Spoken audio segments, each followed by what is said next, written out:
ছোৱালীজনীলে বৰকৈ মনত পৰি আছে। তাই চাগে এনেকুৱা অৱস্থাত তাত বৰ কষ্ট পাইছে। তাইলৈ এইকেইদিন বৰ চিন্তা হৈ আছে মোৰ। এটা কাম কৰোঁ, আমাৰ ঘৰলৈ মাতি দিওঁ। ইয়াত তাই ভালকৈ থাকি একো কষ্ট নোপোৱাকৈ সন্তানটি জন্ম দিব পাৰিব। আজি তাইলৈ ফোন কৰিব লাগিব, ইয়ালৈ আহি পেলোৱা বুলি। তাত এনেই ইমান কষ্টত থাকিব নালাগে। মই তাইৰ শাহুজনীৰ কথা ভালদৰে জানো। ইমান মুখ চোকা, সৰু সৰু কথাতে ভুল ধৰে। তাত থকাতকৈ ঘৰলৈ আহি পেলোৱাই ভাল। অন্ততঃ নিজৰ মাকজনীৰ লগত থাকিব, ভালকৈ থাকিব আৰু আৰামত থাকিব। ভাল ভাল বস্তু খাবলৈ দিছেই নে নাই দিয়া নে, এইবোৰ মই চিন্তা কৰি থাকিবলৈ নাই। তাতকৈ ছোৱালীজনী ইয়ালৈ লৈ আহিম। জোঁৱাইও ঘৰত নাই। গাটো যে ইমান দুৰ্বল লাগিছে নহয়, একদম ভাগৰুৱা ভাগৰুৱা লাগিছে। কোনোবাই মোৰ ভাগৰ কামবোৰ কৰি দিয়াহেঁতেন বৰ ভাল পালোহেঁতেন। এই মানুহটো আকৌ ইমান দেৰিলৈকে শুয়ে থাকে নহয়। শাহুমাইতো একো কামত সহায় নকৰি উল্টাই মোক কামহে কৰায়। এইফালে আকৌ জীয়েকলে বৰ চিন্তা, একদম কৈ থাকিব জীয়েকে এনেকৈ আছে তেনেকৈ আছে। বোৱাৰীক হ'লে সেইবোৰ সুবিধা দিবলৈ নাই আকৌ। তথাপিও মই একো নকওঁ বাৰু। কেতিয়াবা সময় সুবিধা মিলিলে ঠিকছে কৈ দিম। নিজে নিজৰ বোৱাৰীজনীক হ'লে ভালকৈ নথয়, কাম কৰাই থাকে আৰু নিজৰ জীয়েকক এইখন ঘৰত কাম নকৰোৱাটো বিচাৰে। এনেকুৱা মানুহবোৰ যে বহুত স্বাৰ্থপৰ। বোৱাৰী, অঁ মা, আজি পাছবেলা মানে মাজনী আহিব। তাই সেইখন ঘৰত বহুত কষ্টত আছে, গতিকে মই ইয়ালৈ মাতি পঠিয়ালোঁ। তুমি এটা কাম কৰিবা, তাই থাকিবলগীয়া ৰুমটো অলপ চফা কৰি দিবাচোন। মুচি কচি চাফা কৰি দিবা। মা, মোৰ আজি একেবাৰে ভাল লগা নাই। মই আজি সেইবোৰ কৰিব নোৱাৰোঁ। আৰু তাই আৰু মোৰ অৱস্থাটো প্ৰায় একেই, গতিকে মই কেনেকৈ পাৰোঁ কওকচোন। ৱাহ, এটা ৰুম তুমি চাফা কৰি দিব নোৱাৰানে? গোটেই ঘৰটো দেখোন সদায় চাফা কৰা। অঁ কৰোঁ, সেইবোৰ মই ৰাতিপুৱাই কৰি লওঁ। এতিয়া মোৰ গাটো একেবাৰে ভাল লগা নাই আৰু নকৰিলেও উপায় নাই বুলিহে সকলো কাম কৰি আছোঁ। যোৱা যোৱা, এইবোৰ কথা কৈ মোৰ মূৰটো গৰম কৰিব নালাগে। মাজনী ইমান দিনৰ মূৰত ঘৰলৈ আহিব। কাম চাম কৰিব লাগে এইটো সময়ত। কাম কৰিলে ভালহে, সন্তানটি একদম ভালকৈ জন্ম হ'ব। এনেকৈ কাম নকৰি নকৰি যদি থাকে তেনেহ'লে কেনেকুৱা হ'ব বাৰু? নৰ্মেল ডেলিভাৰীৰ কাৰণে কাম কৰিব লাগে, বুজিলা নহয়? যোৱা ৰুমটো চাফা কৰি দিয়াগৈ, তাই যাতে ইয়াত আহি একো কষ্ট নাপায়। দেখিছানে বাৰু, নিজৰ ছোৱালীজনী ছোৱালী, মোৰ মানে একো মূল্যই নাই। কৈ আছোঁ গাটো ভাল লগা নাই বুলি, তথাপিও এৰি দিয়া নাই। এই বিজুকে দিম মই এতিয়া। কামলৈ যাব নহ'লে শুই থাকিব। মই যে কিমান কেনেকৈ আছোঁ তাৰ একো খবৰ নাই। উঠিবলৈ সময় পালা মহাশয়? অঁ, কি হ'ল আকৌ? শুই উঠিছোহে মানুহজন, ইমান খং কৰিছা যে? খং নকৰি কি কৰিম? মানুহজনী যে এনেকুৱা এটা অৱস্থা হৈ আছে, অলপ সহায় কৰি দিওঁ বুলি আহিছা জানো কেতিয়াবা আগবাঢ়ি? অঁ, মইনো কি সহায় কৰিব পাৰোঁ? হ'ল, বহুত হ'ল তোমাৰ। মোক একো সহায় কৰিব নালাগে। নিজৰ মানুহজন হৈও মোৰ কষ্টবোৰ কেতিয়াও দেখি নোপোৱা। নালাগে, তুমি মোক একো সহায় কৰিব নালাগে। তোমাৰ মায়ে যিখিনি মোক কষ্ট দিছে সেইখিনিয়ে মোৰ কাৰণে যথেষ্ট। নাথাকোঁ আৰু ইয়াত মই। আজিয়ে ঘৰলৈ যামগৈ। ইয়াত ইমান কষ্ট পাই থকাতকৈ ঘৰত ভালকৈ থাকিমগৈ। মানুহজনৰে একো সহায় নাই, বেলেগৰ পৰা কি আশা কৰিম? আৰে তুমি ইমান খং কৰিছা কিয়? কি হ'ল নোকোৱা কিয়? ক'বলৈ আৰু কিটো আছে, সেইটোৱে কথা। তুমি মোক কেতিয়াও একো সহায় নকৰা, চবতে অকল ময়ে কৰিব লাগে। যেনিবা এইখন ঘৰত মই সকলো কাম কৰিম বুলি প্ৰতিজ্ঞাহে কৰি থৈছোঁ। আচ্ছা ঠিক আছে, কি কৰিব লাগে সেইটো কোৱা। সেইবোৰ এতিয়া একো কৰিব দৰকাৰ নাই। মই মাৰ ঘৰলৈ যাওঁ। ইমান কষ্টত মই এনেকুৱা অৱস্থাত থাকিব নোৱাৰোঁ। অলপ আৰাম কৰিব বিচাৰিলে তোমাৰ মায়েহে কাম পাইছে। নেজানো মানুহজনে কি বিচাৰিছে। এফালে আকৌ জীয়েকে কষ্ট পাব বুলি জীয়েকক ঘৰলৈ মাতিছে আকৌ। ময়ো তেনেহ'লে ঘৰলৈ যাওঁগৈ, মোকো ঘৰত ভালকৈ থ'ব। ইয়াত ইমান কাম কৰি কৰি মৰিবলৈ নাই নহয়, খাই নোপোৱা ঘৰৰ ছোৱালীৰ নিচিনা। আৰে বাবা, চৰি, মায়ে তোমাক কাম পাচিছে নেকি? ৰ'বা, মই মাৰ লগত কথা পাতিম। মাৰ লগত কথা পাতিবলৈ কোনো দৰকাৰ নাই। কামত সহায় কৰি দিলেই হ'ল, আৰু মই তোমাৰ পৰা একো নিবিচাৰোঁ। ঠিক আছে বাৰু, কি কৰিব লাগে কোৱা। তোমাৰ ভনীয়েৰা আহিব ইয়াত আৰাম কৰিবলৈ। শাহুৱেকে হেনো বৰ কষ্ট দিছে। তাই আকৌ সেই মানুহজন নাই নহয়। তোমাৰ মায়ে আকৌ মোক দেখি নাপায় আকৌ সেইবোৰ, দুয়োজনী যে একে অৱস্থা বুলি। তাই আহিব বুলি ৰুম চাফা কৰিব দিছে। কৈ দিয়া, কৈ যোৱা। মোৰ একদম টায়াৰ্ড ফিল হৈ আছে, ভাল লগা নাই একো। ঠিক আছে তুমি আৰাম কৰা মই এতিয়াই চাফা কৰি দিছোঁগৈ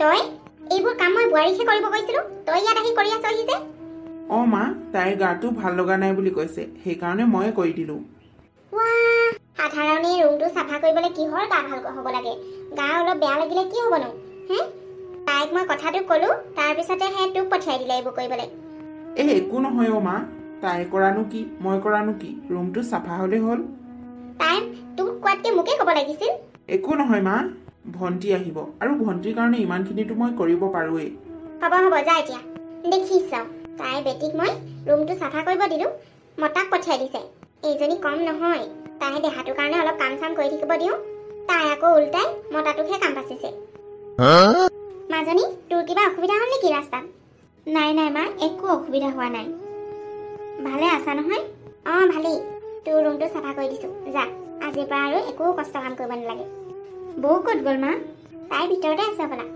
ভণ্টি পালাহি অঁ বৌ পালোহি ভালে আছা নহয় অঁ ভণ্টি মই ভালে আছোঁ তোমাৰ একো অসুবিধা নহ'লতো নাই একো অসুবিধা নহ'ল কিমাননো দূৰ অঁ সেইটোতো হয় বোৱাৰী যোৱা তাইৰ কাৰণে চাহ বনোৱাগৈ ইমান দিনৰ মূৰত আহিছে তাই মই তাইক ৰুমত থৈ আহোঁগৈ নাই মা চাহ নাখাওঁ মই চাহ নাখাওঁ অঁ নাখাওঁ এতিয়া চাহ খাবলৈ মন যোৱা নাই ঠিক আছে বোৱাৰী তুমি এটা কাম কৰা নহ'লে ফ্ৰিজতে মই ফল মূল কেইটামান থৈ দিছোঁ সেইকেইটাকে ধুই মেলি ধুনীয়াকৈ কাটা তাই সেইবোৰকে খাব আৰু এইবোৰ তুমি কি কৈছা মা কিয় কি হ'ল ফল মূল খালে ভালহে নহয় মা বৌ দেখোন এনেকুৱা অৱস্থাতে আছে তাইকনো কিয় কাম পাচি আছা মই এতিয়া সেইবোৰ একো নাখাওঁ বৌ তুমি যোৱা আৰাম কৰাগৈ এতিয়া আহি পাইছোঁহিহে মই একো নাখাওঁ সেইবোৰ এতিয়া হ'ব ভণ্টি একো নাই মই কাটি দিম বাৰু আৰে তই সেইবোৰ চিন্তা কৰিব নালাগে ফল মূল কাটাটো ডাঙৰ কাম নহয় তথাপিও মা ইফালে ইফালে খোজকাঢ়ি থাকিলেই ভাগৰ লাগে মই বুজো নহয় তই সেইবোৰ ভাবি থাকিব নালাগে তই ৰুমলৈ ব'ল বোৱাৰী যি কৈছোঁ সেইটো কৰাগে যোৱা ঠিক আছে মা ব'ল এতিয়া তই ৰুমলৈ কিন্তু মা কোনো কিন্তু নাই তোৰ কাৰণে মই সেইবোৰ কিনি থৈছোঁ তই খাবই লাগিব আৰু ইমান দূৰ জাৰ্ণি কৰি আহিছ একো এটা নাখালে হ'বনে ব'ল এইবোৰ বেহেজ কৰি থাকিব নালাগে এতিয়া মাত্ৰ মোৰ কথা শুনি চলিবি ঘৰলৈ আহি ভুলে কৰিলোঁ নেকি মোৰ কাৰণে এতিয়া বৌয়েহে কষ্ট পাব আচলতে মই এতিয়াহে গম পালোঁ নিজৰ মা হ'লেও কি হ'ব শাহুৱেই হয় মোক যেনেকৈ মোৰ শাহুৱে কাম কৰাই মোৰ বৌকোতো মায়ে তেনেকৈয়ে কাম কৰাই মোৰ কথা মায়ে ভালদৰে বুজি পায় কিন্তু বৌকতো মায়ে কেতিয়াও বুজিবলৈ চেষ্টা কৰা নাই মোৰ কষ্ট হৈছে বুলি মই মাৰ ঘৰলৈ আহি পেলালোঁ কিন্তু মই অহাৰ কাৰণে এতিয়া বৌৰহে প্ৰব্লেম হ'ব নাই মই এনেকুৱা হ'ব দিব নোৱাৰোঁ মই ইমান স্বাৰ্থপৰ হ'ব নোৱাৰোঁ লাগিলে মই ঘৰলৈকে যামগৈ বেচেৰীজনী মোৰ যেনেকুৱা অৱস্থা তাইৰো তেনেকুৱাই অৱস্থা গতিকে তাইৰোতো একেই হ'ব মাক ভালকৈ কথাবোৰ বুজাব লাগিব সকলোৱে নিজৰ ছোৱালীজনীক ভালদৰে বুজি পায় কিন্তু বোৱাৰীয়েক কেতিয়াও বুজি নাপায় বোৱাৰী অঁ মা কি হ'ল এনেকৈ ফ্ল'ৰত বহি আছা যে গাটো বৰ ভাগৰুৱা লাগিছে সেইকাৰণে বহি আছোঁ এইবোৰ চব কাম নকৰি হৈছে কাম নকৰি বেছি আৰাম কৰি থাকিলে দেহাটো এনেকুৱা লাগে কিন্তু মা মই দেখোন কাম কৰিয়ে থাকোঁ ক'ত কাম কৰা তুমি সেইবোৰ কি কাম কৰে নেকি সৰু সুৰা কাম প্ৰেগনেণ্ট হোৱাৰ পাছতো মই ঘৰৰ সকলো কামেই কৰোঁ তাৰপিছত আপুনি কৈছে সেইবোৰ কাম নহয় বুলি আমাৰ দিনত আমি এনেকুৱা সময়ত কিমান কৰিলোঁ আমাৰ শাহুৱে এনেকৈ বহি থাকিব নিদিছিলে তোমালোকেতো বহুত আৰামত আছা ইমানখিনি কাম কৰাটো যদি আৰাম হয় তেনেহ'লে মোক এনেকুৱা আৰামেই নালাগে মা বাৰু এনেকৈ বহি থাকিব নালাগে গাটো বেছি গধুৰ লাগিব তুমি এটা কাম কৰা মই গাখীৰ আনি পগাই থৈ দিছোঁ মাজনীক এগিলাচ দি দিয়াগৈচোন তুমিও খাই ল'বা বাৰু এগিলাচ মা আপুনি মোক বুজি নাপায় কিয় মোৰ গাটো ভাল লগা নাই বুলি কৈছোঁ তো মই ওপৰত গৈ তাইক আকৌ গাখীৰ দিব নোৱাৰোঁ মই যদি ঘৰৰ সকলো কাম কৰিব পাৰোঁ তাইতো নিজে আহি গাখীৰ গিলাচ খাব পাৰে এইবোৰ তুমি কি কথা কৈছা বোৱাৰী তাই এইখন ঘৰত আৰাম কৰিবলৈ আহিছে তাহাঁতৰ ঘৰত ভালদৰে তাই থাকিব নাপাওঁ বুলি ইয়ালৈ আহিছে আৰু ইয়াত তাইক মই কাম কৰিব দিব নোৱাৰোঁ নহয় চাওক মা ভণ্টি আৰু মই দুয়োজনী সমানেই একে অৱস্থাতে আছোঁ গতিকে দিব নোৱাৰা নাই কিন্তু এইবোৰ নকবা বৌৱে ঠিকেই কৈছে মা মাজনী অঁ মা বৌৱে ঠিকেই কৈছে বৌৰ আৰু মোৰ অৱস্থা একেই তথাপিও তুমি বৌক ইমান কাম কৰাই থাকা আৰু মোক আৰামত থাকিবলৈ দিয়া কাৰণ মই তোমাৰ ছোৱালী আৰু তুমিও মোক মোৰ শাহুমায়ো তোমাৰ দৰে মোক ব্যৱহাৰ কৰক বুলি তুমি ভাবা, তোমাৰ দৰে মৰম চেনেহ কেয়াৰ কৰক বুলি। কিন্তু এবাৰ ভাবি চাইছানে, আজি মোৰ শাহুৱে মোক কাম কৰাই থাকে বুলি তুমি ঘৰলৈ মাতি দিলা, কিন্তু তুমি বৌৰ লগত কি ব্যৱহাৰ কৰি আছা এবাৰ ভাবি চাইছানে? অঁ, মোৰ শাহুৱে কয় কাম চাম অলপ কৰি থাকিবলৈ, কিন্তু তোমাৰ নিচিনাও এনি টাইম কাম পাচি নাথাকে। তোমাতকৈতো মোৰ শাহু বোৱাৰীয়েককতো ভালেই ব্যৱহাৰ কৰে। মই এতিয়াহে বুজি পালোঁ সকলো শাহু একেই। তুমিতো মোৰ মা, আৰু যেতিয়া তুমিও তেনেকুৱা বুলি গম পালোঁ, ইয়াত আৰু মই 1 ছেকেণ্ডো থাকিব নোৱাৰোঁ মা। তুমি মোৰ লগত ইনচাফ কৰিবলৈ গৈ বৌৰ লগত বহুত নাই ইনচাফি কৰি আছা, আৰু মই এইটো কেতিয়াও সহ্য কৰিব নোৱাৰোঁ। ময়ো এখন ঘৰৰ বোৱাৰী, গতিকে এজনী বোৱাৰী মানুহৰ মনৰ কথা, কষ্ট, দুখ মই সকলো বুজি পাওঁ মা। তুমি এজনী ভাল মাতৃ হ'বলৈ গৈ এজনী কিন্তু বেয়া শাহু হৈ গৈ আছা।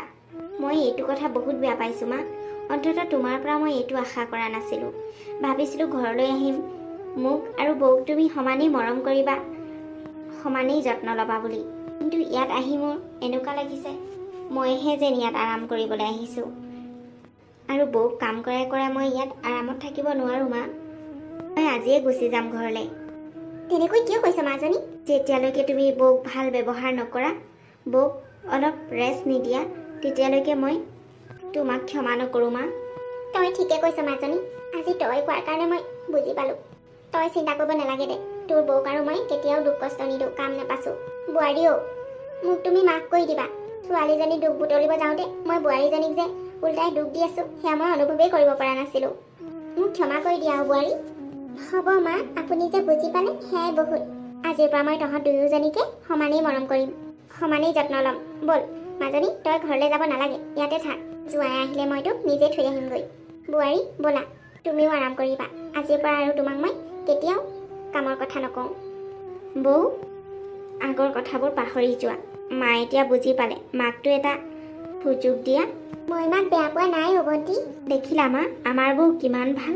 এনেকুৱা বোৱাৰী তুমি কোনো জনমতে নোপোৱা, ইমান ভাল বোৱাৰী। তই ঠিকে কৈছ মাজনী, এই নিচিনা বোৱাৰী মই আৰু 7 জনম ল'লেও নাপাওঁ। তাই এইখন ঘৰৰ লখিমী হয়। আজিৰ পৰা আৰু মই এই লখিমীক কেতিয়াও অপমান নকৰোঁ।